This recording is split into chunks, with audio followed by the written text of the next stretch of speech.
Class में हमने आपको ईटैब्स का कराया था, एक बिल्डिंग हमने मॉडल की थी। तो इसमें हम चूंकि एक सेशन रिकॉर्डिंग का हमसे रह गया था, तो वो आपको स्टेप्स रिपीट करूंगा तो उसमें आपको वो रिवाइज हो जाएंगे। आज हम इसमें एक वाटर टैंक है उसको मॉडल करते हैं। तो वाटर टैंक के लिए आपको क्या क्या चीजें चाहिए होती हैं? अ, इसको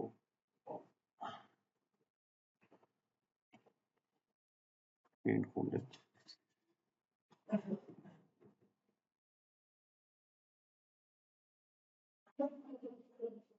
वाटर टैंक आपके पास या तो रेक्टेंगुलर होगा या आपके पास सर्कुलर हो सकता है। ठीक है, आज हम एक रेक्टेंगुलर वाटर टैंक को मॉडल करते हैं, जो कि एक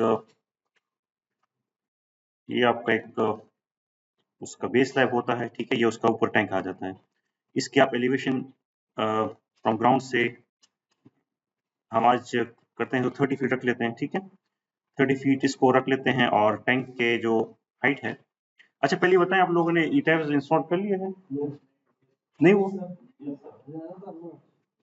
जिनका हुआ है वो आगे फिर शेयर कर लेना। जिनका हुआ है उनको गाइड कर लें। ठीक है, ना हुआ तो मैं अवेलेबल हूँ, मुझसे आप हेल्प ले सकते हैं। ठीक है, अच्छा, इसको 8 फीट इसकी हाइट रख लेते हैं। ठीक है, तो इसका जो मेन इसमें जो साइंस है वो ये है कि इसमें दो कंडीशन होती हैं। एक तो ये है कि ये जब फुल फिल्ड हो, ठीक है, और सेकंड ये जब ये एम्प्टी हो। फिर इसमें जो स्ट्रेसेस होती हैं वो नॉर्मली स्टील के लिए हम रखते हैं 0.6 ऑफ एफ वाई। ठीक है, अगर ये एफ एस को मैं रखूँ स्ट्रेसेस इन स्टील, तो हम रखते हैं 0.6 ऑफ एफ वाई। ठीक है, फॉर नॉर्मल स्ट्रक्चर्स। और इसमें जो है वो 0.33 रखते हैं। इसमें जो लोड कम्बिनेशन हैं वो एसीआई के जो, इसको देख लेते हैं। एसीआई नॉर्मली हम 318 यूज करते हैं ना फॉर बिल्डिंग्स। इसमें हम रखेंगे एसीआई 350। ठीक है, this is for seismic design of liquid retaining structures. ठीक है, पीडीएफ मेरे साथ है, मैं आपको शेयर भी कर दूंगा। तो हम इसके कम्बिनेशन रखते हैं और जो स्ट्रेसेस हम चेक करते हैं वो नॉर्मली स्टील का हम रखते हैं 0.6 ऑफ एफ वाई। मैं स्टील को रिबार से रिप्रेजेंट करूंगा क्योंकि स्टील, आपको मैंने लास्ट क्लास में बताया था कि वो कंफ्यूजन क्रिएट करता है between steel and structure steel. तो इसमें जो स्ट्रेसेस हम चेक करते हैं वो 0.33 ऑफ एफ वाई रखते हैं। ठीक, तो आपके पास अगर एज ए इंजीनियर आपको कोई बताए कि एक वाटर टैंक मॉडल करें और डिजाइन करें, तो आप कहाँ से स्टार्ट लेंगे? ठीक है, कोई क्वेश्चन है? अच्छा, तो वाटर टैंक आपको पता होना चाहिए कि एक हाउस होल्ड के लिए 135 लीटर्स पर कैपिटा, मतलब ये कि पर पर्सन 135 लीटर्स आपकी रिक्वायरमेंट होती है। ठीक है, फॉर रेजिडेंशियल बिल्डिंग। तो फॉर सेफ साइड आप इसको 10-15% ज्यादा ले सकते हैं। आप इसको 115 नॉर्मल ले लें। लेकिन अगर आप हॉस्पिटल बिल्डिंग के लिए वाटर टैंक मॉडल कर रहे हैं तो उसमें फिर आप इसको 200 लीटर ले लें। ठीक है, थोड़ा सा आप फिर उसमें मार्जिन रखते हैं एक्स्ट्रा। और ये याद रखिएगा कि चूंकि इसमें पंपिंग इन्वॉल्व होती है पानी की, तो ये जरूरी है कि आपके पास स्टोरेज इनफ होकर, खुदा ना खास्ता कहीं पे पावर सप्लाई का इशू आता है या कोई और इशू आता है, तो आपके पास पानी अवेलेबल हो। ये ना हो कि फिर नॉन सप्लाई ऑफ इलेक्ट्रिसिटी की वजह से आपका वहां पे शॉर्टेज हो पानी की। तो 3 डेज स्टोरेज नॉर्मली हम रखते हैं फॉर सेफ साइड।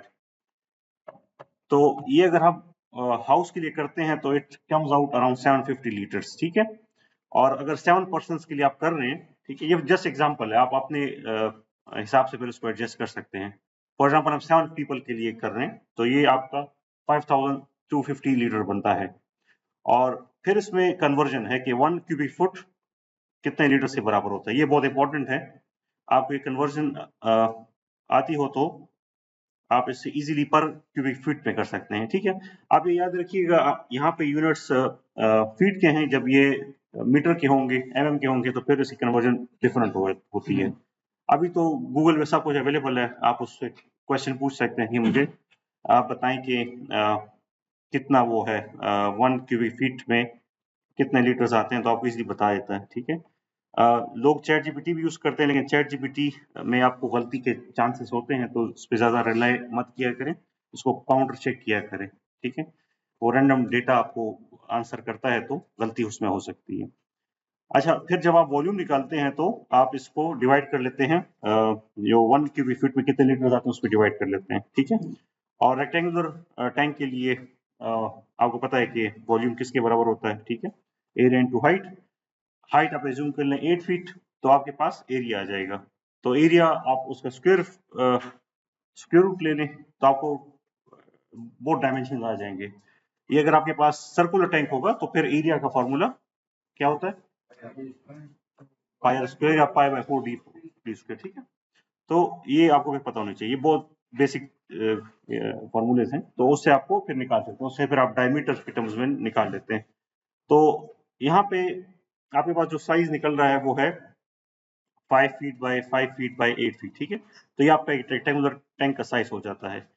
तो हम फॉर एग्जांपल हम यहाँ पे लेते हैं, हम 5 की जगह पे जस्ट फॉर थोड़ा सा वो एस्पेक्ट रेशो को जरा, क्योंकि बड़ा अजीब से लगेगा 8 फीट हाइट और 5 बाय 5, हम एज्यूम कर लेते हैं, हम 10 बाय 10 ले लेते हैं, ठीक है। 10 feet by 10 feet by 8 feet, ठीक है जी, सॉरी।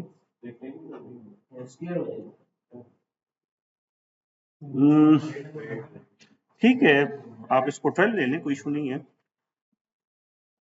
आप इसको 12 ले लें, 15 ले लें, जो मर्जी आपकी, ठीक है। 10 बाय 12 ले लें, कोई इशू नहीं। अच्छा, ये आपका है। फिर यहाँ पे ये एक प्रेशर डायग्राम है, इसको हम फिर देखेंगे, वो जब हम मॉडल करेंगे मैं आपको जरूर बताऊंगा भी, ठीक है। अभी थोड़ा सा ई टेप्स पे जाते हैं, कुछ स्टेप्स रिवाइज हो जाएंगे और कुछ हम स्टार्ट लेते हैं, ठीक है। तो ई टेप्स का आपके पास जो भी वर्जन है, आपने स्टार्ट में करना है न्यू मॉडल, ठीक है। और यहाँ पे मिडिल में आ सकता है, बिल्कुल आ सकता है, क्यों नहीं आ सकता जी। टैंक के अंदर की बात कर रहे हैं, टैंक के अंदर आ भी सकता है, चार्जिंग चार्जिंग स्टार्ट कीजिए, चार्जिंग चार्जिंग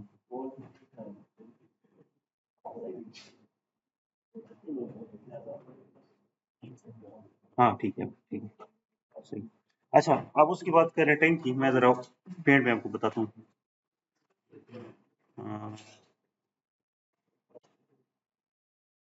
आप जो बात कर रहे हैं कि फॉर एग्जांपल आपका टैंक है, ओवरहेड की बात कर रहे हैं अंडरग्राउंड, ठीक है। ओवरहेड ये आपका टैंक है, थोड़ा सा इसको बड़ा कर लेते हैं,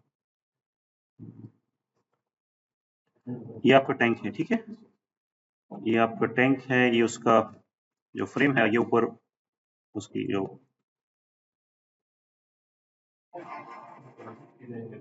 जी,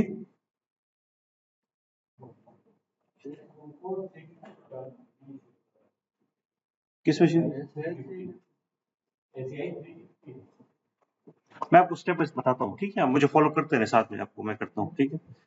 अच्छा, आप जो कह रहे हैं कि सेंटर में कॉलम आ जाए, यहाँ पे आ सकता है, कोई इशू नहीं है। इसमें जब आपके पास आपकी फॉर एग्जांपल आपकी स्लैब की डायमेंशन बहुत ज्यादा, फॉर एग्जांपल ये आपका एक टैंक है, उसकी डायमेंशन है ये अराउंड ये 50 फीट होगी, ठीक है, 50 फीट आ गई। तो इतना बड़ा स्लैब सपोर्ट नहीं हो सकता ना विदाउट एनी सपोर्ट। तो फिर उसमें हम जो प्राइमरी बीम सेकेंडरी बीम का आपको मैंने बताया, आप वो यूज कर सकते हैं, ठीक है। आप मेन बीम रन कर रहे हैं तो साथ में आप सेकेंडरी बीम्स रन करवा दें, ठीक है।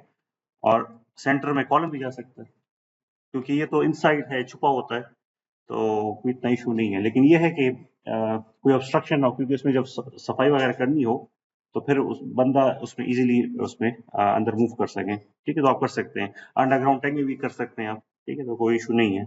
अपने स्टेबिलिटी को आप देखते हैं, फिर इसलिए चेक्स हम लगाते हैं ताकि हमारे पास डिफ्लेक्शन में कहीं फेल ना हो रहा हो। आपको मैंने लास्ट टाइम बताया था ना कि सर्विसिबिलिटी चेक होता है कि जब एक स्कूल में एक लॉन्ग वरांडा है, ठीक है, और उसमें आपके पास slab through as one way slab act कर रहे हो, तो उसमें क्या होता है कि जब ऊपर कोई मूवमेंट होती है तो आपको अच्छा खासा फील होता है, तो दैट इज सर्विसिबिलिटी इशू। ठीक है, फिर उसमें नॉन टेक्निकल लोग फिर इंक्वायरीज कर देते हैं कि जी डिजाइन सही नहीं हुआ है, बिल्डिंग गिर रही है, वो ये इशू होता है कि सर्विसिबिलिटी इशू होता है। तो इसलिए डिफ्लेक्शन चेक जो हम लगाते हैं इसलिए लगाते हैं कि उसको सेटिस्फाई करें। तो इस तरह की चीजें आप कर सकते हैं, इनोवेशन आप कर सकते हैं। ठीक है, अच्छा, जो आपका क्वेश्चन है ACI 350 का, उसमें आता हूँ मैं आगे। ठीक है, बात चीजें इसमें बिल्ट इन आप नहीं होती, वो फिर आपने मैनुअल ऐड करनी होती है। तो एक नया मॉडल खोलते हैं, उसी यूएस के यूनिट्स को देखते हुए मैं उस स्टेप्स रिपीट करता हूँ ताकि आपकी वो रिवीजन भी हो जाए लास्ट क्लास वाली। अच्छा, इसमें आप अगर दूसरा यूनिट यूज करते हैं तो फिर ये जो आपको यहाँ पे आई का थोड़ा सा बटन है, इस पर जब आप माउस को करीब लाते हैं तो ये आपको बता देता है कि आपके कौन से यूनिट्स यहाँ पे यूज हो रहे हैं। ठीक है, और इसी तरह मटेरियल का भी आप यूज कर सकते हैं जो सा आपको यूज करना होता है, और इसी तरह स्टील डिजाइन कोड है, कंक्रीट डिजाइन कोड है, सारे आप यूज कर सकते हैं। तो अभी वाटर टैंक है, तो वाटर टैंक के लिए हमारे पास जो ग्रिड्स होंगे वो क्या होंगे, वो आपके पास फॉर एग्जाम्पल ये वाटर टैंक है, तो एक आपका आपका जो ग्रिड होगा, एक आपका यहाँ पे फॉर एग्जाम्पल ये ग्रिड होगा, ये ग्रिड होगा, मतलब ऑलमोस्ट 2x2 होगा। ठीक है, मतलब अगर आप इसको इस तरह देखते हैं कि यहाँ से स्टार्ट होता है y डायरेक्शन में, एक ये ग्रिड है, एक ये ग्रिड है। ठीक है, इसके अलाउंग दो स्लैब्स आपके रन हो रहे हैं, जो आपने क्वेश्चन किया था ना कॉलम का, फिर आप सेंटर में एक और ग्रिड भी डिफाइन कर लें। ठीक है, इसी तरह x डायरेक्शन में भी आप यहाँ पे ग्रिड्स को मार्क कर लें। तो नॉर्मली 2x2 का ग्रिड होगा, तो हम इसको मॉडल करते हैं अभी। तो यहाँ पे हम ग्रिड ले लेते हैं 2x2। ठीक है, और स्पेसिंग हमारे पास क्या थी, 10x12 कर देते हैं, 10 और 12। ठीक है, रेक्टेंगुलर बनाने के लिए नंबर ऑफ स्टोरीज आप यहाँ पे भी एडिट कर सकते हैं, बाद में एडिट कर सकते हैं। ठीक है, तो इसको हम बाद के लिए रख देते हैं। जी, मैं स्टेप वाइज आ रहा हूँ। ठीक है, आप मुझे फॉलो करते हैं आपके पीछे। जी, स्लो स्लो बता, अच्छा ठीक है, ठीक, रिपीट कर दो स्टेप। अच्छा, आप लोग साथ साथ प्रैक्टिस करें, चलो मैं स्लो स्लो बताता हूँ। ठीक है, अच्छा, आप में से जिनके पास लैपटॉप है, आई डोंट नो कि यहाँ पे पॉसिबल है कि नहीं, अगर वो करीब हो जाए थोड़ा सा। ठीक है, साथ साथ आप देखते जाएं, लेकिन मैं प्रेफर करूंगा आप सेशन को देखें, क्योंकि ये रिकॉर्डिंग आपको मिलेगी, तो फिर आपसे पॉइंट ना मिस हो जाए। ठीक है, आप तवज्जो फिर इधर होनी चाहिए। अच्छा, चलो मैं स्टेप दोबारा रिपीट कर देता हूँ। ठीक है, न्यू में जाएंगे, न्यू मॉडल, और यहाँ पे बिल्ड इन सेटिंग्स, तो इसमें यूएस का हम यूज कर रहे हैं, तो यूएस कस्टमरी यहाँ से आप सेलेक्ट कर लें, और फिर इसके जो डिजाइन कोड्स हैं वो आप यहाँ सेलेक्ट कर सकते हैं। ठीक है, फिर यहाँ पे आप नंबर ऑफ ग्रिड लाइंस, क्योंकि हमारे 2 ग्रिड्स हैं, रेक्टेंगुलर और टैंक है, तो एक स्टार्ट एक एंड, तो हम यहाँ पे 2 ग्रिड्स दे देते हैं। ठीक है, ये ग्रिड्स जरूरी नहीं है, अगर आप इसको ब्लैंक भी कर रहे हैं और फिर ग्रिड्स डिफाइन करें, वो भी आप कर सकते हैं, आप बोथ वेज कर सकते हैं। यहाँ पे कोई आपसे गलत डेटा एंटर हो जाए, उसको भी आप एडिट कर सकते हैं, कोई इशू नहीं है। तो इसको हम कर देते हैं 10, इसको हम कर देते हैं 12। नंबर ऑफ स्टोरीज हम बाद में कर लेते हैं। ठीक है, कोई इशू नहीं है। ओके, हो गया, आपके पास इस तरह एक प्लान व्यू आ जाएगा, और एक आपके पास 3D व्यू आ जाएगा बाय डिफॉल्ट। ये आपको वो ग्रिड्स जो हो रहे हैं, grids is just like skeleton. ठीक है, वो आपको बताता है कि इसके अलोंग अपना आपका मॉडल ड्रॉ होगा। अभी हम जाएंगे एडिट में, edit stories and grid systems. ठीक है, इस पे क्लिक करेंगे, यहाँ पे मॉडिफाई शो ग्रिड सिस्टम्स। अगर आपने कोई चीज चेंज करनी हो तो यहाँ से आप कर सकते हैं। मैंने आपको बताया था कि जब आप इसको ओपन करते हैं तो बाय डिफॉल्ट ये सब ऑर्डिनेट्स पे क्लिक होता है, तो आपने इसको जब स्पेसिंग पे करेंगे तो आपको ये स्पेस वाइज बता देता है। फिर रेफरेंस प्लेन का, रेफरेंस पॉइंट्स का भी मैंने बताया था कि अगर इंटरमीडिएट कोई चीज आपने ड्रॉ करनी हो तो आप इसकी मदद से ड्रॉ कर सकते हैं। ठीक है, अभी ठीक है स्पीड। अच्छा, यहाँ से हम इसमें मॉडिफाई शो स्टोरी डेटा में जाएंगे। आपको मैंने मास्टर स्टोरी और सिमिलर स्टोरी का लास्ट टाइम बताया था, कोई कंफ्यूजन है उसमें या दोबारा बता दूं? ठीक है, तो हमारे पास मास्टर कोई नहीं है तो हम इसको नन कर देंगे। जब आप नन करेंगे तो सिमिलर का ऑप्शन खत्म हो जाएगा। ठीक है, फिर इसकी अगर आपने कलर्स चेंज करने हो आप वो भी यहाँ से चेंज कर सकते हैं। आपको मैंने बताया था कि जो आपका बेस होता है वो फॉर एग्जाम्पल ये आपका एक बिल्डिंग है, तो उसकी जो बेस होगी वो कोई something below the ground level होगी। ठीक है, तो ये क्या होगी, अगर फॉर एग्जाम्पल ये 0 फीट है तो ये आपके पास नॉर्मली -3 फीट हो सकता है, -6 फीट हो सकता है। तो इसकी हम जो वैल्यूज लगाएंगे वो हम नेगेटिव लगाएंगे ताकि वो शो हो कि वो बिलो द ग्राउंड है। इसी तरह अगर आपके पास कोई पाइल फाउंडेशन हो, फॉर एग्जाम्पल यहाँ पे कोई पाइल हमने रन करनी हो, तो जहाँ जितनी लेंथ पाइल की है उसके अराउंड वो आप यहाँ पे फिर नेगेटिव में मेंशन करेंगे। ठीक है, जो उसकी जितनी उसकी लेंथ होगी। तो यहाँ से आपका फिर ग्राउंड लेवल आ जाएगा। ठीक है, प्लेन लेवल ग्राउंड से थोड़ा सा ऊपर होता है। ठीक है, वो around 3 feet 2 feet depending on your finish work level और जो ड्रेनेज है उसके अकॉर्डिंगली। फिर यहाँ से आप डिफरेंट फ्लोर्स को रन करते हैं, एक स्टोरी, दूसरी स्टोरी, तीसरी स्टोरी, फिर आपका ऊपर वाटर टैंक आ जाता है। ठीक है, फाइनल वो प्लेस हो जाता है। तो यहाँ पे आप देखें बेस हमने -3 फॉर एग्जाम्पल हम रखते हैं। ठीक है, यहाँ से हम स्टार्ट लेते हैं और स्टोरी हाइट फॉर एग्जाम्पल अब यहाँ पे देखें 12 है तो 3 फीट बिलो द ग्राउंड है और 9 फीट अबव द ग्राउंड है। फिर इसको आप रख सकते हैं, इसको फॉर एग्जाम्पल मैं रख देता हूँ प्लिंथ लेवल। ठीक है, तो प्लिंथ मेरा हो जाएगा अराउंड, ये 6 कर दूंगा तो 3 ऊपर हो जाएगा। ठीक है, 3 नीचे 3 ऊपर, लेकिन जब वो हाइट की टर्म्स में जाएगा तो वो एब्सोल्यूट वैल्यू काउंट करेगा, वो प्लस माइनस नहीं काउंट करेगा। ठीक है, तो हाइट आप याद रखिए वो एब्सोल्यूट होती है और एलिवेशन आपका प्लस माइनस के साथ होता है। तो फिर आपका फॉर एग्जांपल फर्स्ट स्लैब कर देते हैं ताकि आपको याद हो कि फर्स्ट स्लैब है। फिर आपने सेकंड स्लैब कर देते हैं। ठीक है, सेकंड स्लैब हो जाएगी। आपने कोई स्टोरी आप ऐड करनी हो तो यहाँ पे ऊपर आके आप राइट क्लिक को प्रेस करें, यहाँ पे ऑप्शन है ऐड स्टोरी। ठीक है, तो इसमें आप इन टर्म्स ऑफ हाइट्स भी कर सकते हैं, इन टर्म्स ऑफ एलिवेशंस भी कर सकते हैं। और अगर आपने कोई स्टोरी डिलीट करनी हो वो भी आप यहाँ से डिलीट कर सकते हैं। अगर आप चाहते हैं कि मुझे कोई स्टोरी नहीं चाहिए, आप यहाँ से उसको डिलीट कर सकते हैं। तो मैं करता हूँ कीप एग्जिस्टिंग स्टोरी हाइट्स। फिर आपसे पूछता है कि कितनी आप ड्रॉ करें। अगर आपने डिफरेंट हाइट्स की फ्लोर ड्रॉ करनी है तो आइडियली आप स्टार्ट में इसको एक ही उस पर वैल्यू रखें ताकि आपके पास वो ड्रॉ हो जाए। बाद में फिर आप इसको मैनुअली एडिट करें। मैं फॉर एग्जांपल करता हूँ 2 मैंने ड्रॉ कर दी, मुझसे पूछता है कहाँ ड्रॉ करनी है, मैं कहता हूँ कि अबाउट द स्टोरी फ्लोर। अगर आपने इंटरमीडिएट ड्रॉ करनी हो तो फिर उस लेवल का आप जो स्टोरी है उसको आप सेलेक्ट करें। ठीक है, तो मैं इसको करता हूँ अबाउट स्टोरी 4। तो आप देखेंगे दो और ड्रॉ हो गई हैं। इसको मैं करता हूँ थर्ड स्लैब। ठीक है, ये याद रखिए ऐसा नाम आप रखें कि वो आपको इजीली समझने में आसानी हो। अब चूंकि हम वाटर टैंक का मॉडल कर रहे हैं तो इसमें स्लैब तो नहीं है लेकिन उसके रूफ लेवल्स हैं, तो मैं इसको ऐसा कोई नाम रख देता हूँ कि मुझे समझने में आसानी हो। मैं कर देता हूँ इसको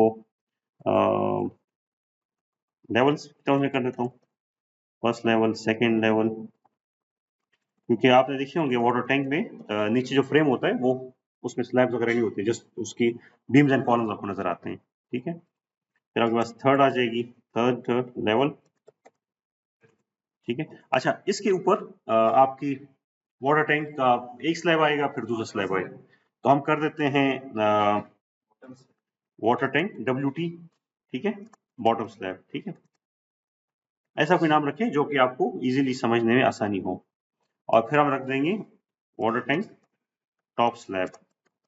ठीक है, अब यहाँ पे आप अपने जो हाइट्स है उसके साथ खेल सकते हैं। आपको नजर आ रहा है? ठीक, तो यहाँ पे इसको फॉर एग्जांपल डिफरेंट, हम थोड़ा सा डिफरेंट हाइट्स रखते हैं ताकि समझने में आसानी हो। हम रख देते हैं इसको 12 रख देते हैं, इसको 12। अच्छा यहाँ पे इसको आप फॉर एग्जांपल 10 भी रख सकते हैं। ठीक है, 10 है और फिर आपको पता है कि वाटर टैंक की हाइट क्या है 8, तो यहाँ पे आप 8 रखते हैं। ठीक है, तो आपके पास ये ऊपर तक चली जाएगी। ठीक हो गया। अच्छा फॉर एग्जांपल हम एज्यूम करते हैं जो एलिवेशन है, क्योंकि जो मैंने यहाँ पे इसमें एग्जांपल कोट की हुई है या 30 और 38 टर्म्स में, मैं इस तरह एक्सप्लेन करूँ या जनरल एक्सप्लेन करूँ, क्योंकि इसको फिर आपने कैलकुलेशन करनी होगी इसी। हाँ ठीक है, तो हम फिर इसकी एलिवेशंस को थोड़ा सा यहाँ पे मैनेज कर लेते हैं। हम यहाँ पे जो फ्लोर नहीं चाहिए हम उसको डिलीट कर देते हैं, ठीक है। यहाँ पे इसको भी डिलीट कर लेते हैं, इसको भी डिलीट कर लेते हैं। तो अभी आप देखें आपके पास फर्स्ट आ गया, और इसको कर लेते हैं 10, ठीक है, और ये आपकी हो जाएगी 10। अच्छा, एक और ऐड कर लेते हैं इसमें, ताकि हमें add story existing story height एक रख लेते हैं, ठीक है। दोबारा कर, अभी हमने सेव नहीं किया था तो इस तरह के एरर्स आते हैं, ठीक है। अब ये कहता है कि abnormal error has occurred, program needs to terminate. तो ये जरूरी होता है कि आप इसको सेव करें, कि हमारे पास वो जो जितना काम है कि सारा उड़ गया, तो ये बहुत जरूरी होता है कि आप इसको सेव करें। तो हम वो स्टेप्स दोबारा करते हैं। क्या इस तरह की सिचुएशन हमारे पास बहुत आती है, हम सेव काम करते हैं, इसको सेव नहीं करते हैं, तो चूंकि वो क्रैक सॉफ्टवेयर हैं वो उड़ जाते हैं। तो जब भी आप कोई प्रोजेक्ट स्टार्ट करें तो स्टार्ट में उसको सेव कर लिया करें। अभी वो जो जितना काम हमने किया था वो दोबारा हमने करना पड़ेगा। तो हम क्या करते हैं, ये जब आपके पास लाइसेंस सॉफ्टवेयर फिर ये इशू नहीं आता, क्रैक नहीं आता है। अच्छा, हमारे पास ये थे ग्रिड्स 2 2, ठीक है, ये 10 एंड ये 12, और इसको हम रहने देते हैं, ठीक है। इसको सेव कर लेते हैं, सेव एज, इसको कर लेते हैं वाटर टैंक। अच्छा, दोबारा से वो स्टेप रिपीट करते हैं, थोड़ा सा मैं इसको क्विक कर लेता हूँ क्योंकि एक दफा हो गया तो आपको इजी होगा समझने में। अच्छा, स्पेसिंग आ जाएगी, ठीक हो गया। हम हाइट्स में इसको कर लेते हैं, इसको कर लेते हैं -3, और ये आपका हो जाएगा लेंथ, ठीक है, और ये आपका हो जाएगा फर्स्ट लेवल, ये आपका हो जाएगा सेकंड लेवल, ठीक है। अभी हमने वो हाइट्स को मैनेज करना है, तो इसको हम रख देते हैं, इसको बॉटम रख देते हैं, ठीक है, बॉटम स्लैब और टॉप स्लैब, ठीक है। अच्छा, ये आपका हो जाएगा 8।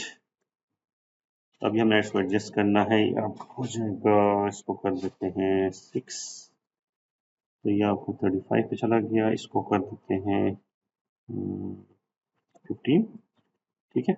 अभी हमारा ठीक हो गया, या इसको कर देते हैं 13 और ये 14, ठीक है। तो हमारे पास 30 फीट पे बॉटम ऑफ द स्लैब आ गई है और 38 पे टॉप ऑफ द स्लैब आ गई है। तो ये जो मैंने यहाँ पे एग्जांपल बनाई है इसके अकॉर्डिंगली हो गई है, ठीक।